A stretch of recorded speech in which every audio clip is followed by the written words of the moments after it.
Tous s'accrochent à ces lueurs d'espoir. Ces visages sonnés qui émergent de la poussière. Pour sauver un maximum de vies, les sauveteurs risquent la leur à tout moment.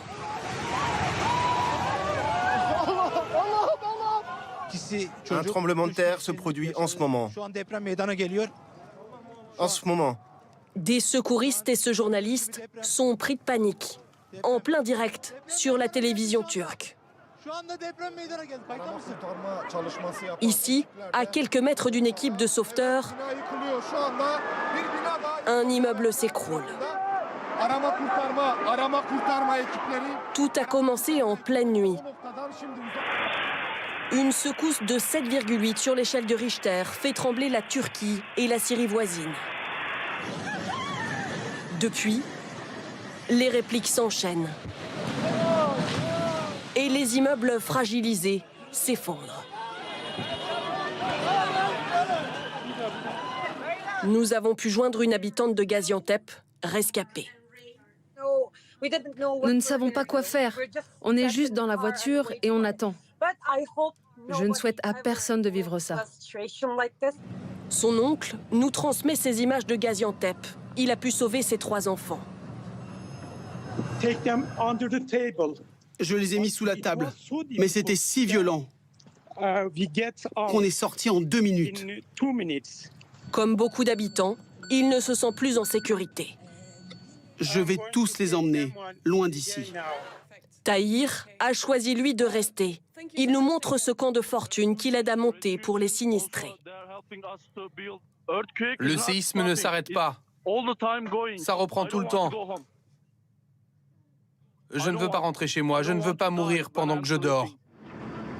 De l'autre côté de la frontière, en Syrie, même scène de chaos. Dans cet hôpital bondé, ce père de famille est soigné avec ses 3 fils et sa femme. Notre immeuble compte 4 étages. Personne n'a survécu, à part notre famille, grâce à Dieu. Une catastrophe dans la région d'Idlib. Des centaines de familles sont encore sous les décombres. Et vous allez le découvrir en direct sur ces images qui nous parviennent de la ville turque de Diyarbakır, peuplée de 2 millions d'habitants. Les sauveteurs tentent d'extraire des survivants des décombres dans des températures glaciales. La nuit est tombée, bien sûr.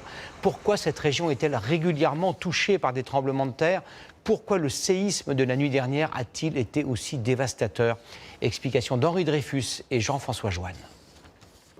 Cette image résume à elle seule l'ampleur de ce séisme. Nous voici dans le village de Besnaya, en Syrie, à plus de 200 km d'un épicentre, Gaziantep, dont le château millénaire n'est ce soir plus que ruine. D'une magnitude de 7,8 sur l'échelle de Richter, le premier séisme a frappé à 4h17 heure locale le district de Parzasik. La plupart des destructions se trouvent sur cette zone sismique, la faille est-anatolienne, rompue sur près de 200 km. Son épicentre se situe à 18 km sous la terre, ce qui est peu profond et explique une secousse ressentie au Liban, à Chypre et jusqu'au Groenland. Mais à 11h24, un second séisme de magnitude 7,5, celui-ci, frappé Kinozu. Nous appelons ça un doublet. Il s'agit de 2 tremblements de terre de magnitude comparable, mais ne se produisant ni au même endroit, ni au même moment. Des répliques par centaines vont se multiplier inéluctablement dans plusieurs villes à forte densité. Chacune d'elles risque de détruire des immeubles vétustes et déjà fragilisés. Que faire alors pour les habitants ? La première chose à faire, c'est de sortir des bâtiments qui ont probablement été fortement endommagés par les 2 secousses qu'on a eues là. Mais ce n'est pas si facile puisque aujourd'hui la région est largement couverte par la neige et la pluie. Donc cela complique tout, évidemment. 130 secouristes de la sécurité civile quittent ce soir la France pour prêter main forte. Mais une autre menace guette la Turquie. Depuis plusieurs années, les sismologues craignent qu'un séisme extrêmement puissant frappe la région d'Istanbul, la plus peuplée du pays, avec des conséquences bien pires encore.